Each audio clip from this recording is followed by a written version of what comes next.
kufam ko sa una. Ang nahitabo, ang treasurer, usara, siya ang cashier, siya pa ang nagda sa marketing. So paghatag yun sa edukasyon, training na to. Ang recommendation nga naagyoy pagbahin-bahin sa mga buluhaton, roles and responsibilities po sa matag usa nga magampanan.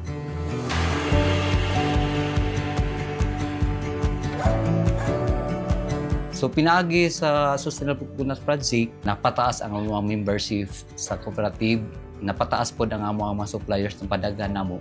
Unya, nahatagan mo gigayon nga makadirect og link dito gid sa wheel mill. Sa una pag yun, na problema gyud mi sa mo ang warehouse tungod sa kagamay.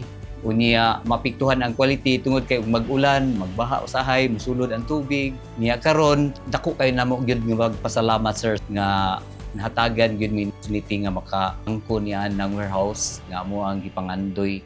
Nalipay gyud mi kaayo dako tungod kay nakita namo nga masiguro na ang quality sa Cofra tungod nga ana pud nga warehouse.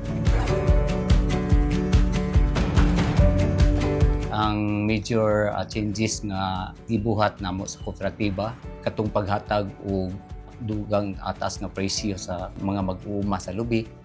Gani ang kufam ko mas taas mi sa trader og 1 piso.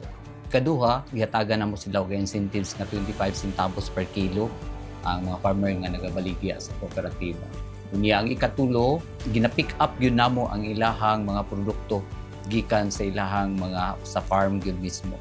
Nalipay kayo ang mga mag-uma niadto unya usa pud nga nakapadasig nila nga ni-appeal sa kooperatiba.